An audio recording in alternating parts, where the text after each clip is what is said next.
1945년 8월 9일 일본 나가사키 상공에 떠오른 버섯구름은 단순한 폭발 이상의 의미를 남겼다.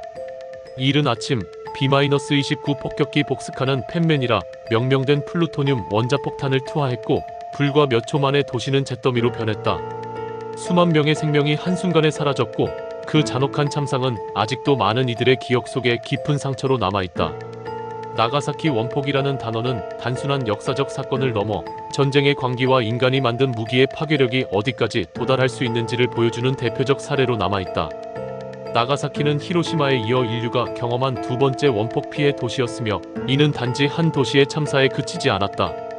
태평양 전쟁의 마지막 국면에서 이루어진 이 폭격은 세계사적인 의미를 갖는다.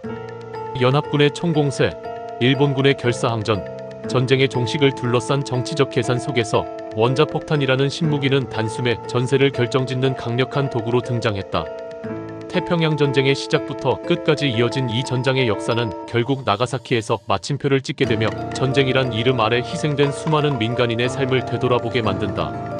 역사의 흐름 속에서 나가사키 원폭은 단순한 군사작전이 아니라 인류가 되풀이해서는 안 될 참사를 상기시키는 경고장이 되었다.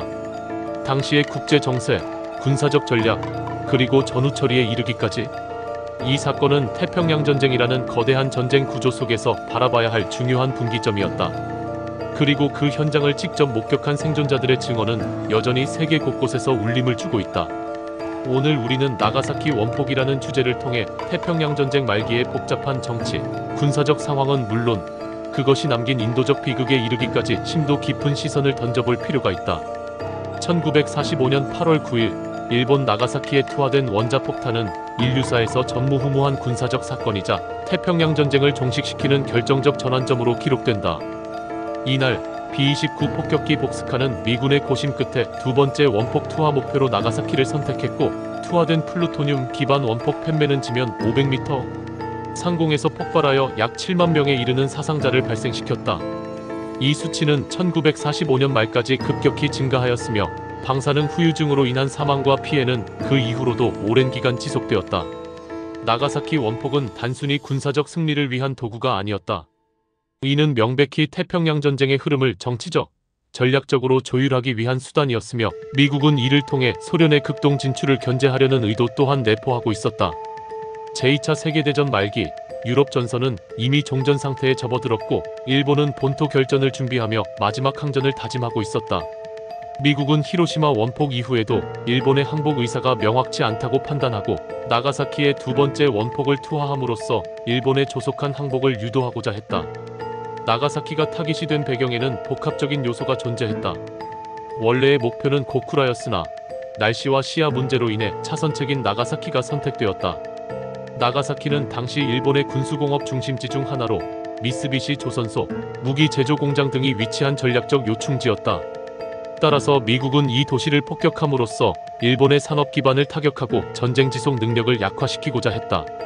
하지만 실제 피해의 대부분은 민간인에게 돌아갔으며 수많은 비전투 인명이 원자폭탄의 희생양이 되었다. 원폭 투하 이후 일본은 8월 15일 천황 히로히토의 육성 라디오 방송을 통해 무조건 항복을 선언하였다. 이는 나가사키 원폭이 군사적 심리적 압박 수단으로서 얼마나 결정적인 역할을 했는지를 방증한다. 태평양 전쟁의 종식은 결과적으로 미국의 전술적 승리였지만 이 승리는 무수한 생명을 대가로 치러진 참혹한 결말이기도 했다. 한편 나가사키 원폭 투하 이후 국제사회는 핵무기의 사용에 대한 윤리적, 법적 논쟁을 본격적으로 시작하게 되었다. 제네바 협약, 유엔 헌장 등에서 민간인 보호와 대량 살상 무기의 사용 금지에 대한 원칙들이 재정립되었으며 이는 오늘날까지 국제군사법의 주요 기준으로 작용하고 있다. 나가사키 원폭을 통한 태평양 전쟁의 종결은 또한 일본 내부의 정치적 변화를 야기했다. 전후 일본은 비군사화를 선언하고 평화헌법 재구조를 통해 전쟁 포기를 법제화하였다. 이는 미국의 점령 정책과도 맞물려 일본이 다시는 군국주의로 회귀하지 않도록 견제하는 수단으로 기능했다. 그렇다면 이 같은 결정을 가능케 한 미국의 전략적 판단은 어디서 비롯되었는가?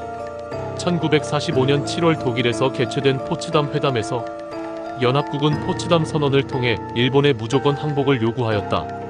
그러나 일본 정부는 이 선언을 무시하거나 모호하게 받아들였고 이는 미국으로 하여금 원폭 사용을 정당화하는 계기가 되었다.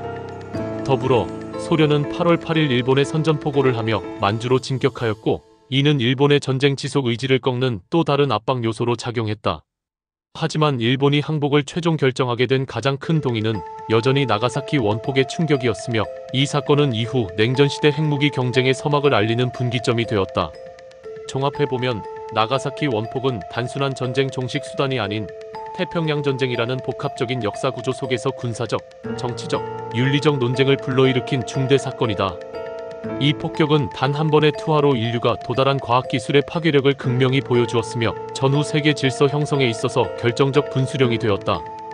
오늘날까지도 나가사키는 핵무기 사용의 위험성과 비극을 경고하는 상징으로 남아있으며, 매년 8월 9일 세계 각국에서 추모와 평화 기념 행사가 열리는 이유다.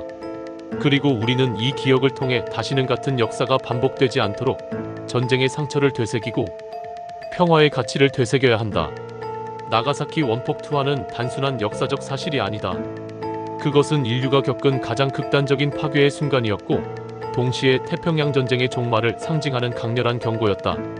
전쟁의 흐름 속에서 계산된 군사적 결정이었을지언정, 그 폭격이 낳은 결과는 냉정한 전략으로는 결코 설명될 수 없는 인간적 고통을 동반했다. 수만 명의 삶이 순식간에 사라졌고, 살아남은 이들조차 생존이라는 또 다른 싸움을 시작해야 했다.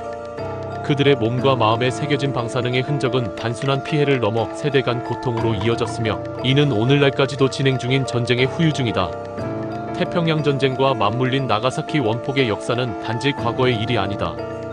그것은 지금도 국제 정치, 군사 전략, 인권 담론 속에서 반복해 되새겨야 할 교훈이다. 특히 핵무기의 사용과 보유에 대한 논쟁이 여전히 현재 진행형인 오늘날, 나가사키는 절대 되풀이되어서는 안 될 비극이라는 인류의 공통된 메시지를 간직하고 있다.